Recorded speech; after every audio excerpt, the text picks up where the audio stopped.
Motors के forward, reverse, left और right movements को कंट्रोल करने के बाद अब नेक्स्ट हम IR सेंसर्स को कवर करेंगे। गैलेक्सी RVR रोवर पे आपको दो IR सेंसर्स मिलते हैं, एक राइट साइड पे और एक लेफ्ट साइड पे। राइट वाला IR सेंसर आर्डिनो के पिन 7 के साथ कनेक्टेड है और लेफ्ट वाला IR सेंसर आर्डिनो के पिन 8 के साथ कनेक्टेड है। सबसे पहले आपने इन दोनों सेंसर्स की अलाइनमेंट को सेट करना है। नेक्स्ट आपने इसके डिटेक्शन रेंज को सेट करना है। इसके लिए आपने पहले गैलेक्सी RVR रोवर को ऑन करना है, फिर आपने अपने हाथ या किसी ऑब्जेक्ट की मदद से ये चेक करना है कि दोनों सेंसर्स डिटेक्शन कर रहे हैं या नहीं। अगर डिस्टेंस कम या ज़्यादा होगा तो आप IR सेंसर पे लगे इन पोटेंशियोमीटर्स की मदद से इसके रेंज को कम या ज़्यादा कर सकते हैं। IR सेंसर्स की अलाइनमेंट और रेंज को सेट करने के बाद अब हमारा रोबोट प्रोग्रामिंग के लिए बिल्कुल रेडी है। सो माय डियर फ्रेंड्स, जैसे कि आप देख सकते हैं काफ़ी सिंपल सा और छोटा सा प्रोग्राम है। तो सबसे पहले हमने पिन्स को डिफ़ाइन करना है, जैसा कि मैंने ऑलरेडी एक्सप्लेन कर लिया है। इसका जो राइट वाला IR सेंसर है ये पिन 7 के साथ कनेक्टेड है और इसका लेफ़्ट वाला IR सेंसर जो है ये आर्डिनो के पिन 8 के साथ कनेक्टेड है। वाइड सेटअप फंक्शन में हमने इन दोनों IR सेंसर को एज ए इनपुट सेट किया हुआ है क्योंकि हमने इससे सिग्नल्स को रीड करना है। और यहाँ पे आप देख सकते हैं मैंने सीरियल कम्युनिकेशन को भी जो है एक्टिवेट कर लिया है और पेरेंथेसिस के अंदर आप देख सकते हैं ये है बॉड रेट। तो अब हम अपने आर्डिनो से मैसेज सेंड कर सकते हैं कंप्यूटर पे और फिर कंप्यूटर के अंदर हम उसको सीरियल मॉनिटर पे डिस्प्ले करेंगे या प्रिंट करेंगे। लूप फंक्शन के अंदर आप देख सकते हैं हम पहले दोनों IR सेंसर्स को रीड करते हैं और इनके वैल्यूज़ को हम राइट वैल्यू और लेफ़्ट वैल्यू में स्टोर कर लेते हैं और फिर सीरियल डॉट प्रिंट और सीरियल डॉट प्रिंट इनकी फंक्शंस की मदद से हम इन वैल्यूज़ को सीरियल मॉनिटर पे सेंड करते हैं। So let's go ahead and upload this programme.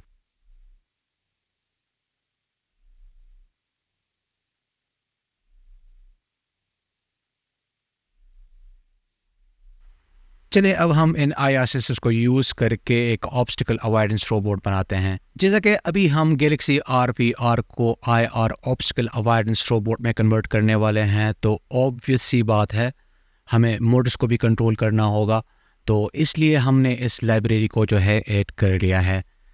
Next आप देख सकते हैं ये वही पिन्स हैं जिनके साथ हमारे मोटर्स कनेक्टेड हैं। हम इन पिन्स को चेंज नहीं कर सकते due to the hardware limitation, और इस तरह हम IR सेंसर्स के पिन्स को भी चेंज नहीं कर सकते क्योंकि इनके कनेक्शन जो हैं वो ऑलरेडी डिफाइंड है। सेटअप फंक्शन में आप देख सकते हैं हमने PWM की जो लाइब्रेरी है उसको हमने स्टार्ट कर लिया है। इसके साथ साथ हमने सेम वैसे ही IR सेंसर को एज इनपुट सेट किया हुआ है और लूप फंक्शन के अंदर आप देख सकते हैं बिल्कुल सेम वही इंस्ट्रक्शंस यूज़ कर रहे हैं जिस तरह से मैंने प्रीवियसली एक्सप्लेन किया।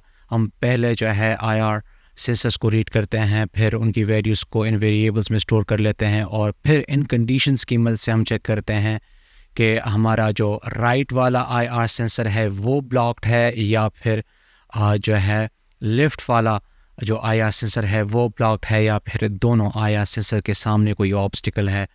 मैं आपको बताता चलूँ, 0 का मतलब ये है कि IR सेंसर के सामने कोई चीज़ है और 1 का मतलब ये है कि IR सेंसर के सामने कोई भी चीज़ नहीं है। तो अब थोड़ा सा इसको देखते हैं। देखें, अगर राइट वाले सेंसर के सामने कोई चीज़ है और लेफ़्ट वाले सेंसर के सामने कोई चीज़ नहीं है तो आपने इसको बेक राइट करना है 150 की स्पीड पे, राइट।